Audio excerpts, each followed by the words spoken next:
Hi all, I have a very interesting tactical skirmish game to show you from the Gibraltar tournament, which is currently being played. Alan Tate was playing white against Nakamura. Alan Tate is a FIDE master from Scotland. He won the FIDE master title in 2011, and he had a GM norm at the 4th Mediterranean Open in 2010 and an IM norm at the 13th European Individual Championship. It was also the Scottish champion in 2008 and 2014. So knight f3, Nakamura responded with g6. This is something I like playing as well, actually, in blitz and bullets. Sometimes you can get variations of the king's Indian defense by transposition. Let's see what happened in this game. e4, d6, d4, knight f6, bishop d3, bishop g7, both sides castle, rook e1. Now knight c6. White now kicks this knight, and it just goes back. Job done in a way, because it means that these squares are slightly weaker, but also black might more easily transpose now into a king's Indian defense if e5 is played. And we see that c4, so it's like a transition into king's Indian defense territory here with c4 and e5. Knight c3, h6, and white is very quick to try and break black's pawn chain at the exploitable base, the d6 pawn. Knight e8, b4, so a kind of bayonet attack system here. f5, knight d2, knight d7, seemingly wanting to win a pawn here and prompting white to play c6, which is a very interesting move. b takes, d takes, so opening up this diagonal seems a bit dangerous.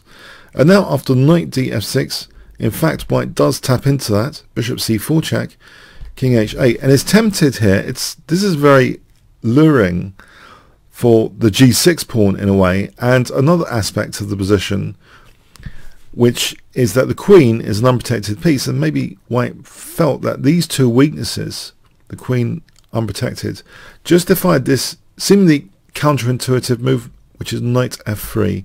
Perhaps white should have continued with something like a4 and maybe even rook a2 just to get the rook on the c file, and then bishop b2, stuff like that. So, but this is a seemingly a very specific move to the position, the nuances, because now actually knight h4 and knight takes e5 with that pin seems threatened. Nakamura now played actually f takes e4, allowing what seems to be quite dangerous looking knight takes e5, but black clearly doesn't have to take and lose his queen, and actually simply just protects this g6 pawn with his king. And this knight is now awkwardly placed. Actually, it has no safe retreats. The c4 retreat is occupied. So what happens here? Well, white played knight f7, and here after queen e7, queen b3, it looks as though white had still got a point here that this knight is actually difficult to do something about tactically. How does black try and do something about this entrenched knight here? But yeah, there is a way of playing against this knight tactically. I wonder if you can spot what Nakamura played in this position if I give you 5 seconds to pause the video. Okay. d5. There are certain aspects of this position, like this rook here on this diagonal and this f file, which come into play now. White plays knight takes d5. So very, very interesting position. Knight takes d5. And here, guess what Nakamura played in this position? Okay. He actually played queen takes f7, just taking that knight off immediately, not messing around. It's interesting to consider other things. Knight takes d5 here, for example, does actually look at that rook as well, but there might be complications here. This was actually avoided, this continuation, even though it does seem quite promising as well.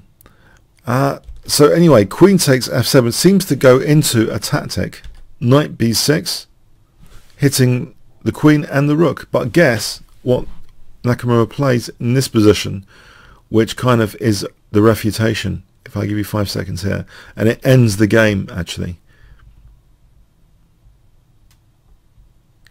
Okay, knight d5 was played, which looks at f2.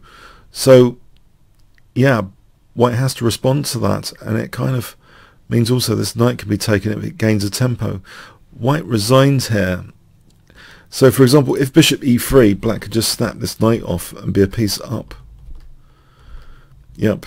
And on bishop takes d5, queen takes f2 check, and then queen takes e1. So yeah, pretty sudden finish here tactically. So knight d5. Hope you got something from this game. Comments, questions, likes, shares appreciated. Thanks very much.